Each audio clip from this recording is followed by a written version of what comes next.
Il y a quelques jours, nous avons célébré Noël en ce lieu. Mais notre texte d'évangile du jour, si on l'a bien écouté, est déjà bien loin des joies de Noël. Il parle de la fuite de Jésus, de l'enfant Jésus et de sa famille en Égypte. Et il parle aussi du massacre des enfants mâles de moins de 2 ans à Bethléem. En fait, pour un prédicateur, il est tentant de ne pas mentionner ce terrible événement pour préserver l'image idyllique de Noël. Mais il faut savoir que cette fuite en Égypte revêt une signification vraiment profonde en fait. Elle fait écho à l'exode du peuple hébreu, mais dans le sens inverse. Jésus est comme un nouveau Moïse, ouvrant un nouveau chemin vers la liberté en fait. Et l'ordre de massacre d'Hérode rappelle celui de Pharaon en Exode 1, verset 16, qui a ordonné de tuer aussi les enfants mâles d'Israël. On remarque des similitudes entre l'histoire de Moïse et de Jésus, et celle de Jésus. Les deux ont survécu au massacre, alors que les autres enfants sont morts. Après la mort du Pharaon, Moïse est revenu en Égypte. Et après la mort d'Hérode, Jésus est retourné en Galilée, à Nazareth. Et de plus, l'ordre donné à Joseph est semblable à celui que Moïse reçoit dans Exode 4 aussi, versets 19 et 20. En fait, dans les deux cas, le salut commence par une tentative d'élimination du Sauveur, en fait. En vérité, cette méthode de fonctionnement est encore omniprésente dans notre société actuelle. On essaye d'éliminer. Lorsque l'autorité se sent menacée, elle n'hésite pas à s'en prendre aux individus les plus vulnérables, les plus faibles.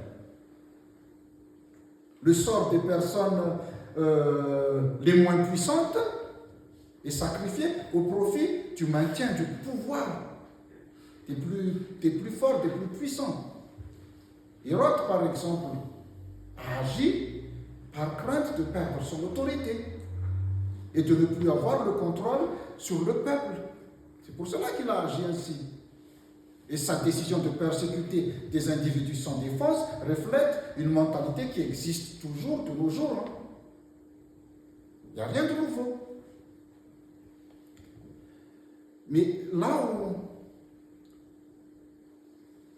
on doit vraiment réfléchir dans ce texte-là, en fait, c'est l'attitude de Joseph. On va encore parler de Joseph. Dans l'évangile selon Matthieu, Joseph, en fait, incarne l'homme juste et obéissant. Si vous avez regardé le texte, et même si vous continuez à le lire, Joseph ne prononce jamais un mot. Mais il agit toujours en réponse à une directive divine. Jamais de sa propre initiative. Joseph est celui qui accepte ce qu'il ne comprend pas complètement, mais qu'il reconnaît comme venant de Dieu. Et il n'éprouve aucun doute. Il ne demande pas de confirmation non plus. Il part en pleine nuit, sans préparation, sans chercher à comprendre. En réalité, en fait, Joseph, ici, fait figure de résistance éthique discrète, si vous voulez. Il choisit de protéger en se déplaçant plutôt que de résister frontalement. Son obéissance devient un acte éthique de résistance, si vous voulez. Il sort en toute discrétion, en toute discrétion. Et si vous regardez bien, dans la suite de l'évangile, on n'entend plus parler de Joseph. Joseph ne sera jamais reconnu comme un héros,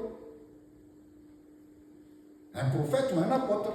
Pourtant, son obéissance est cruciale pour que l'histoire de salut, telle que racontée par Matthieu, se déroule comme prévu.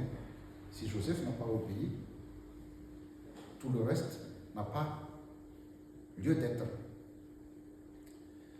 La deuxième question qui se pose, c'est quoi aussi? C'est qu'on peut aussi se poser la question, pourquoi Dieu n'a-t-il sauvé que Jésus parmi tous les enfants de Bethléem? Pourquoi il n'a pas sauvé les autres? Ou encore, pourquoi il a sauvé Moïse, mais pas les autres enfants hébreux, en Égypte aussi, par exemple? Toutefois, dans les deux situations, le texte ne mentionne pas explicitement que c'est Dieu qui a sauvé Jésus. Effectivement, il n'y a eu ni prodige, ni miracle, ni acte de force. Dieu a simplement aidé la réflexion de Joseph. Il a aidé la réflexion de Joseph qui a choisi d'obéir et de faire confiance à la parole divine. C'est tout le monde. En fait, il en est de même pour nous parce que nous avons actuellement la parole de Dieu, c'est la Bible. Mais comme Joseph, avons-nous une confiance absolue en ses écrits? Et en sommes-nous prêts, à l'instar de Joseph, à nous y soumettre? Dieu nous parle chaque jour. Mais on ne l'écoute pas. Ou on fait semblant, quand ça nous dérange, ça ne nous plaît pas. Ah non, ce n'est pas Dieu. C'est là, en fait. Dieu intervient dans la vie de chaque croyant, de la même manière qu'il a fait avec Joseph, dans les moments de confusion. Il aide ceux qui placent leur confiance en lui, et qui lui obéissent à prendre des décisions sages. Ce qui veut dire que de nos jours, il n'est plus nécessaire d'attendre l'intervention d'un ange ou d'un messager céleste, car nous avons maintenant le Saint-Esprit pour nous guider. Toutefois, sommes-nous réellement prêts à écouter sa voix? C'est la question. Et je pense que pour certains, pas ici, même l'apparition d'un ange ne les fera pas changer d'avis. En fait, Joseph représente celui qui accepte ce qu'il ne comprend pas entièrement. Est-ce que nous sommes prêts à accepter des choses qu'on ne comprend pas entièrement?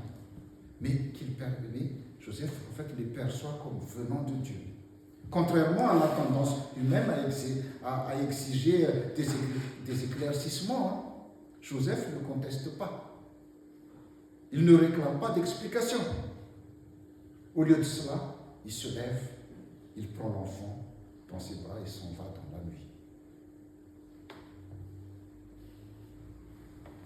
Comme je l'ai déjà dit, je le répète encore, le salut ne débute pas lorsque tout devient limpide, mais plutôt lorsqu'une personne en pleine obscurité décide de se relever et d'avoir foi. Dieu ne réclame pas de force, mais plutôt de la loyauté et une confiance inébranlable. C'est ça qu'il nous demande en fait. Ainsi, si je reviens dans le texte, ainsi la fuite en Égypte se change, se mue en une loyauté,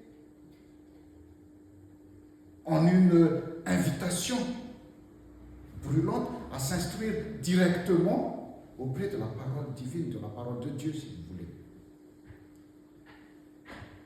Quand on parle de parole de Dieu, justement, Jésus est en lui-même la parole faite chair. En lui, donc, Dieu poursuit l'écriture. Dieu poursuit son écriture. L'évangile s'étend à travers le monde. Hein. D'ailleurs, il y a quelques jours, j'ai vu au Nigeria, il y avait le massacre des chrétiens encore. L'évangile s'étend à travers le monde, mais personne ne peut en revendiquer la propriété. Aucun pays, ni aucune terre ne peuvent l'enfermer, ne peuvent l'emprisonner. Famille les familles, Fnona Christiane, toutes les familles existent tous. Personne ne peut l'emprisonner. D'ailleurs, l'apôtre Paul a dit, la parole de Dieu n'est pas liée.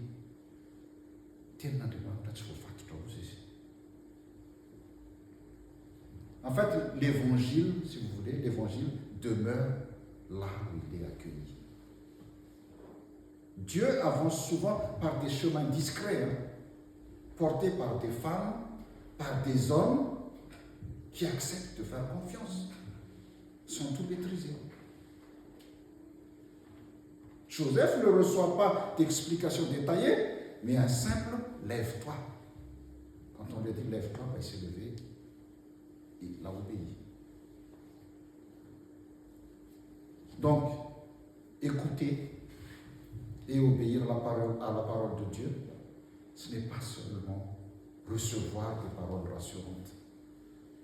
C'est vrai qu'on cherche des paroles qui rassurent dedans, mais c'est souvent entendre des appels qui nous déplacent, qui nous dérangent et qui nous exposent aussi.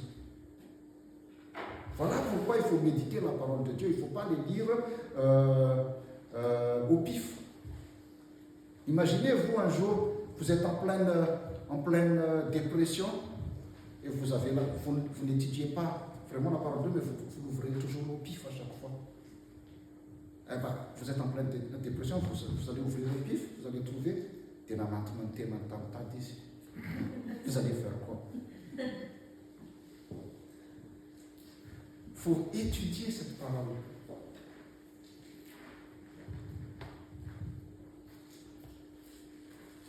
En fait, là, l'histoire de Joseph, si vous regardez bien, en fait, Joseph ne demande pas de preuves. Joseph n'exige pas de délai. Il ne dit pas, oui, je le ferai demain. Il a fait confiance. Il a confiance en une parole qui ne s'impose pas par la force, mais qui nécessite un discernement et une foi profonde. C'est pour cela que je dis qu'il ne faut pas lire au pif. Une foi dynamique, en fait, qui se met en marche avant de comprendre. Tu te mets en marche d'abord, et c'est au fur et à mesure que tu vas comprendre. Une foi qui ne cherche pas d'abord à protéger aussi notre confort, notre réputation, notre sécurité. Combien de fois il y a des chrétiens, quand on leur dit, surtout nous les malgaches, on a honte des fois.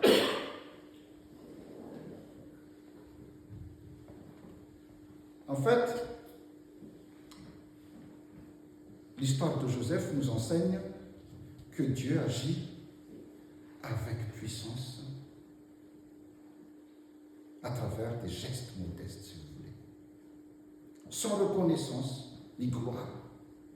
Joseph opère dans l'ombre, sans acclamation. Personne ne l'applaudit quand il a emmené Jésus en Égypte. Et Joseph sait aussi qu'il ne peut pas sauver tous les enfants. Il nous montre que parfois avoir la foi, c'est tout simplement se lever et s'en aller avec quelqu'un, même si personne ne regarde. Même si personne ne regarde, faites ce que vous pouvez faire. Une foi qui ne fait pas de bruit, en fait, mais qui sauve une vie. Comme l'enfant Moïse fut sauvé des eaux pour devenir le libérateur, l'enfant Jésus échappe à la violence d'un pouvoir meurtrier aussi. Moïse est sauvé par des femmes courageuses. Jésus est sauvé par un homme silencieux. Joseph n'ouvre pas la mer, hein, mais il ouvre un chemin dans la nuit. Il ne conduit pas un peuple, mais il a porté un enfant. Il porte un enfant. Mes frères et sœurs,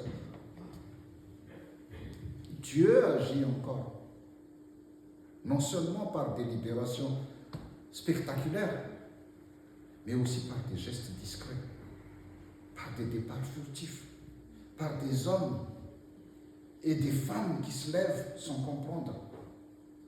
Départ furtif, ce n'est pas le départ focalier.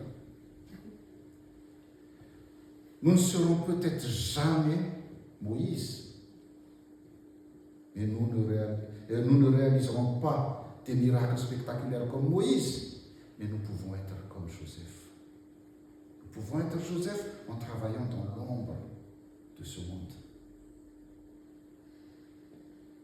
Chers frères et sœurs, la foi n'est pas seulement une question de conviction.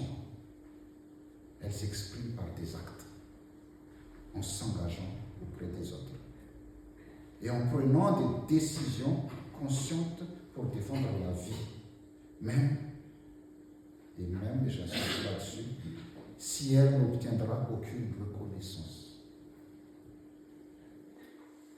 Que la grâce de notre Seigneur Jésus-Christ, l'amour de Dieu le Père et la communion du Saint-Esprit soient avec vous tous. Amen.